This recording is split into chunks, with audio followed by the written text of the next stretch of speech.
বড় খবর, ১লা এপ্রিল থেকে দেশ জুড়ে শুরু হচ্ছে জনগণনার কাজ। এসআইআরের পর এবার শুরু হচ্ছে সেন্সাস অর্থাৎ জনগণনার কাজ।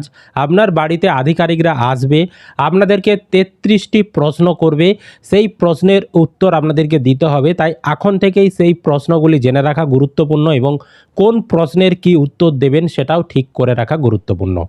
তো জনগণনা নিয়ে কি আপডেট আসছে, কি প্রশ্ন করা হবে, গ্যাজেট নোটিফিকেশন জারি করা হয়েছে, সমস্ত কিছু আমরা আজকের এই ভিডিওতে আলোচনা করব।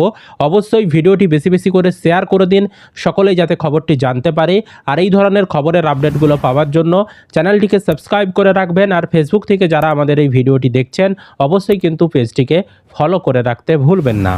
আমি এই মুহূর্তে গ্যাজেট নোটিফিকেশনটা আপনাদেরকে দেখাচ্ছি। এখানে সমস্ত কিছু ইংরাজিতে দেওয়া রয়েছে, আমি সমস্ত তথ্য আপনাদেরকে বাংলাতে বুঝিয়ে দিচ্ছি এবং কি প্রশ্ন করা হবে সে বিষয়টাও আমি আপনাদের সঙ্গে আলোচনা করব। অবশ্যই শেষ পর্যন্ত দেখে যাবেন। দেখুন, এখানে বলা হচ্ছে চলতি বছরে শুরু হতে চলেছে জনগণনার কাজ। আগামী মাসের শুরু থেকেই এই কাজ শুরু হবে, মানে এপ্রিল থেকেই। প্রথম পর্বে বাড়িগুলোর তালিকা তৈরি করে গণনার কাজ শুরু হবে। এই কাজ চলবে আগামী ৩০শে সেপ্টেম্বর পর্যন্ত। জানা গিয়েছে প্রত্যেক রাজ্য এবং কেন্দ্রশাসিত অঞ্চলে ১ মাস করে এই কাজ চলবে। কোন রাজ্যে কবে কাজ হবে তা সেই রাজ্যেই নির্দিষ্ট করবে। রাজ্যের পক্ষ থেকে দেওয়া সময় অনুসারে বাড়ি বাড়ি গিয়ে জনগণনার জন্য নির্দিষ্ট কর্মীরা কাজ করবেন। ২০১১ সালে জনগণনা হয়েছে। ২০২৬-২৭ সালের জনগণনা দুটি পর্বে অনুষ্ঠিত হবে। এইবার প্রথম সেলফ ইমিউনারেশনের সুযোগ মিলবে। ২০২৬ সালের এপ্রিল থেকে সেপ্টেম্বর মাস পর্যন্ত ৬ মাস ধরে প্রথম পর্বের কাজ হবে। দ্বিতীয় পর্বের কাজ শুরু হবে ২০২৭ সালের ফেব্রুয়ারি মাস থেকে। জনগণনার সময় নাগরিকদের কোনো নথি জমা দিতে হবে না। কোন রাজ্য বা কেন্দ্রশাসিত অঞ্চলে বাড়ি বাড়ি গিয়ে জনগণনার কাজ শুরু হওয়ার আগে ১৫ দিনের একটি সময় থাকবে। সেই সময়ে পরিবারগুলো নিজেরাই তথ্য জমা দিতে পারবেন, মানে অনলাইনে কেউ যদি চায় সেটা তথ্য নিজেরাই অনলাইনেও জমা দিতে পারবেন। সরকারের পক্ষ থেকে ইতিমধ্যে স্পষ্ট করে দেওয়া হয়েছে ২০২৭ সালের আদমশুমারিতে জাতি সম্পর্কিত তথ্য ডিজিটালভাবে সংগ্রহ করা হবে।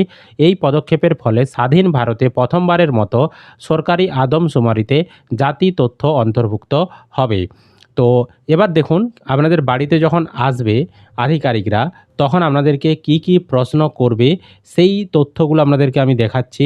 দেখুন, আদমশুমারি সংক্রান্ত যে ৩৩টি প্রশ্ন রয়েছে সেগুলি নিচে ক্রমানুসারে সাজিয়ে দেওয়া হলো। জনগণনার জিজ্ঞাসিত ৩৩টি যে প্রশ্ন, কি প্রশ্ন করা হবে। ১ নম্বর, আপনার বাড়ির নম্বর কি? আপনাকে জিজ্ঞাসা করা হবে আপনার বাড়ির নম্বর কি।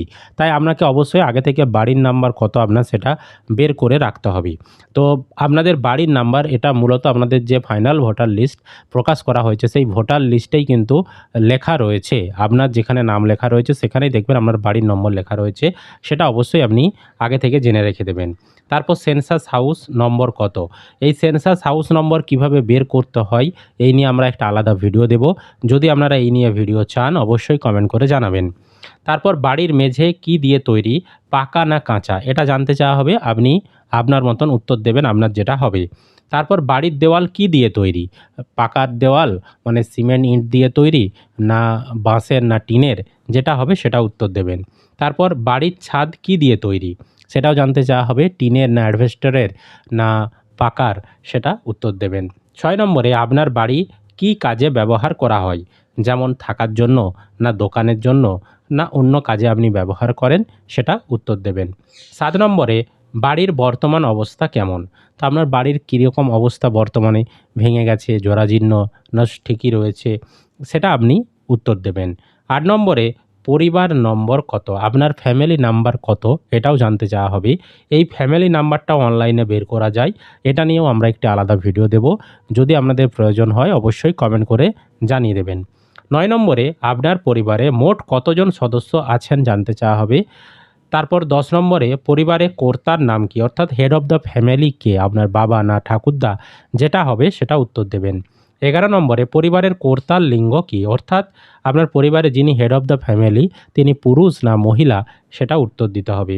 ১২ নম্বরে, পরিবারের কর্তা কি এসসি এসটি ওবিসি নাকি অন্যান্য, অর্থাৎ পরিবারের যিনি হেড অফ দ্য ফ্যামিলি তার ক্যাটাগরি কি, তিনি কোন কাস্টের, এসসি না এসটি না ওবিসি না সাধারণ সম্প্রদায় মানে জেনারেল কাস্টের, সেটা উত্তর দেবেন। ১৩ নম্বরে, আপনি যে বাড়িতে রয়েছেন সেটি কি নিজের না ভাড়া বাড়ি, যেটা হবে উত্তর দেবেন। 14 নম্বরে আপনার পরিবারে মোট কয়টি বসবাসযোগ্য ঘর রয়েছে, মানে কতগুলি ঘর রয়েছে মানে রুম রয়েছে সেটা আপনাকে বলতে হবে। 15 নম্বরে আপনার পরিবারে কতজন বিবাহিত দম্পতি থাকেন, মানে বিবাহিত মানে স্বামী স্ত্রী কতজন থাকেন আপনার ফ্যামিলিতে, সেটার উত্তরটা দিতে হবে। মানে এরকম স্বামী স্ত্রী কাপল যাদেরকে বলে সেরকম কত জন রয়েছে সেটা উত্তর দিতে হবে। 16 নম্বরে বাড়িতে খাবার জলের প্রধান উৎস কী, অর্থাৎ বাড়িতে যে পান করেন জলটা সেটা কোথা থেকে আসে, নলকূপ থেকে আসে না কুয়া থেকে আসে না নদী পুকুর, যেখান থেকে আসে উত্তরটা দেবেন। 17 নম্বরে খাবার জল কিভাবে আসে, খাবার জল কিভাবে আসে মানে পাইপের মাধ্যমে আসে, পাইপ লাইনের মাধ্যমে জল আসে, না সজলধারা যেগুলো সরকারি প্রকল্প তার মাধ্যমে জল পান, না কুয়া থেকে আপনি নিজে জল তুলেন, সেটা আপনাকে উত্তর দিতে হবে, না নলকূপ থেকে তুলেন সেটা বলবেন। 18 নম্বরে আপনার বাড়িতে ইলেকট্রিসিটি বা বিদ্যুৎ আছে কিনা। তো ইলেকট্রিসিটি যদি আপনার থেকে থাকে মানে বিদ্যুৎ যদি কানেকশন আপনার বাড়িতে থেকে থাকে হ্যাঁ বলবেন, নইলে না বলবেন। 19 নম্বরে আপনার বাড়িতে শৌচাগার আছে কিনা, যদি শৌচাগার থাকে হ্যাঁ, নইলে না বলবেন। তারপর 20 নম্বরে শৌচাগার থাকলে শৌচাগারটি কী ধরনের, মানে শৌচাগার পাকা শৌচাগার না আমার কাঁচা শৌচাগার, হ্যাঁ কীরকম শৌচাগার সেটা আপনাকে উত্তর দিতে হবে, বা ওয়েস্টার্ন স্টাইল না ইন্ডিয়ান স্টাইল কীরকম সেটা উত্তর দিতে হবে। নোংরা জল বেরোনোর জন্য নিকাশি ব্যবস্থা আছে কিনা, যদি নিকাশি ব্যবস্থা থেকে থাকে নোংরা জল বেরোনোর জন্য সেটারও উত্তর দেবেন। 22 নম্বরে স্নান করার জন্য আলাদা জায়গা আছে কিনা, যদি থাকে হ্যাঁ, নইলে না বলবেন। 23 নম্বরে রান্নাঘরে এলপিজি বা পিএনজি গ্যাস সংযোগ আছে কিনা, যদি থাকে হ্যাঁ, নইলে না বলবেন। 24 নম্বরে খাবার রান্না করতে প্রধানত কী জ্বালানি ব্যবহার করা হয়, খাবার রান্না করতে যদি আপনি গ্যাস ব্যবহার করেন গ্যাস, নইলে জ্বালানি মানে কাঠ কয়লা যেটা আপনি ব্যবহার করেন সেটা উত্তর দেবেন। 25 নম্বরে আপনার বাড়িতে রেডিও বা ট্রানজিস্টর আছে কিনা, যদি থাকে হ্যাঁ, নইলে না বলবেন। 26 ঘরে টিভি বা টেলিভিশন আছে কিনা, যদি থাকে হ্যাঁ, নইলে না বলবেন। 27 ইন্টারনেট ব্যবহারের সুবিধা আছে কিনা, যদি থাকে হ্যাঁ, নইলে না বলবেন। 28 নম্বরে বাড়িতে ল্যাপটপ বা কম্পিউটার আছে কিনা, যদি থাকে হ্যাঁ, নইলে না বলবেন। 29 নম্বরে ফোন মোবাইল বা স্মার্টফোন আছে কিনা, যদি থাকে হ্যাঁ, নইলে না বলবেন। 30 নম্বরে চলাচলের জন্য সাইকেল স্কুটার মোটরসাইকেল বা মোপেড আছে কিনা, যদি থাকে হ্যাঁ বলবেন, নইলে না বলবেন। 31 গাড়ি জিপ বা 4 চাকা বিশিষ্ট যানবাহন আছে কিনা, থাকলে হ্যাঁ, নইলে না।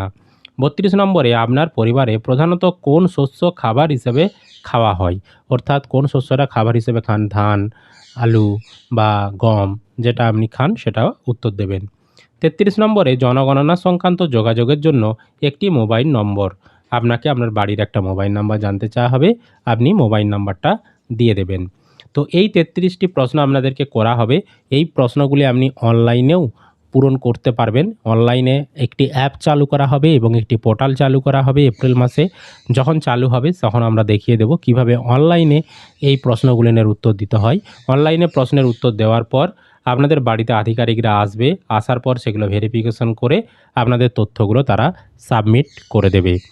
তো যেই বিষয়গুলো আপনাদের জানতে আগ্রহ রয়েছে এই জনগণনা সংক্রান্ত, অবশ্যই সেটা কমেন্ট করে জানাবেন। আর বেশি বেশি করে ভিডিওটা শেয়ার করে দিন, সকলেই যাতে খবরটি জানতে পারে। আর এই ধরনের খবরের আপডেটগুলো পাওয়ার জন্য চ্যানেলটিকে সাবস্ক্রাইব করবেন। ফেসবুক থেকে যারা ভিডিওটিকে দেখছেন অবশ্যই পেজটি ফলো করে রাখতে ভুলবেন না।